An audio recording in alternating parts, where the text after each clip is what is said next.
আগামী মাসে মালদ্বীপের মাটিতে বসতে যাচ্ছে 4 জাতির ফুটবল টুর্নামেন্ট।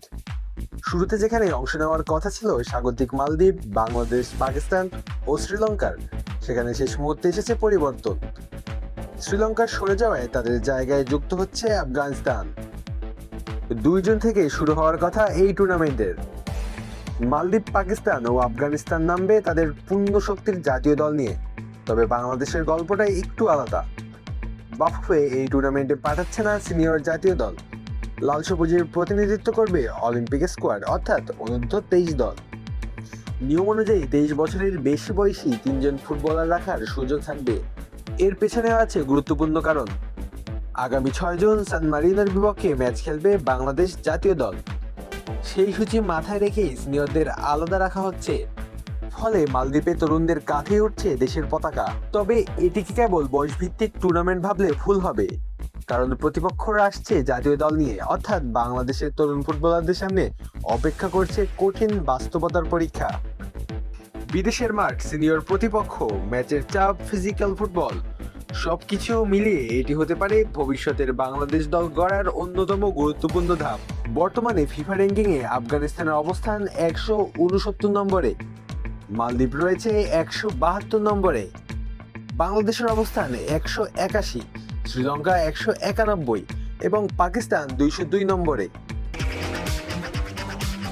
বাবা, এত এনার্জি কই পাও? এই পাওয়ার চুমুকে অ্যাকশন। র্যাঙ্কিং এর হিসেবে বোঝা যায় আফগানিস্তান যোগ হওয়ায় প্রতিযোগিতার মান বেড়েছে অনেকটাই। অনেক সমর্থকেরই আক্ষেপ, যদি শ্রীলঙ্কাও থাকতো তাহলে 4 জাতির বদলে 5 জাতির টুর্নামেন্ট হয়ে সেটিও আরও জমজমাট আসরে পরিণত হতে পারত। বাংলাদেশের ফুটবলে দীর্ঘদিন ধরেই এমন আন্তর্জাতিক টুর্নামেন্টের অভাব অনুভব হচ্ছে। যদিও সাম্প্রতিক সময়ে সিনিয়র দল এএফসি এশিয়ান কাপ বাছাই পর্ব নিয়ে ব্যস্ত সময় কাটিয়েছে। বয়সভিত্তিক দলগুলোর ছিল বিগ স্কেডিউল। এরই মধ্যে সাফ অনূর্ধ্ব-20 চ্যাম্পিয়নশিপ জিতে আত্মবিশ্বাস বাড়িয়েছে বাংলাদেশের তরুণরা।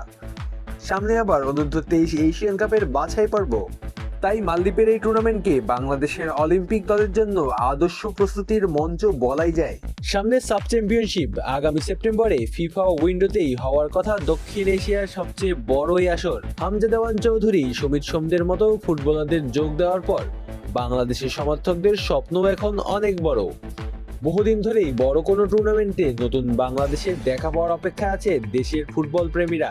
মালদ্বীপের এই 4 জাতির টুর্নামেন্ট শুধুই কয়েকটি ম্যাচের গল্পই হবে না, এটি হতে পারে আগামী দিনের বাংলাদেশের ফুটবলের ভিত গড়ার মঞ্চ। এখান থেকেই হয়তো উঠে আসবে নতুন কিছু মুখ, এখান থেকেই হয়তো তৈরি হবে ভবিষ্যতের কম্বিনেশন। আর যদি এই টুর্নামেন্ট থেকে বাংলাদেশ কয়েকজন নির্ভরযোগ্য ফুটবলার খুঁজে পায়, তাহলে শেষ পর্যন্ত লাভটা হবে পুরো দেশের ফুটবলেরই। আলো আসি তালুকদার, অন ফিল্ড।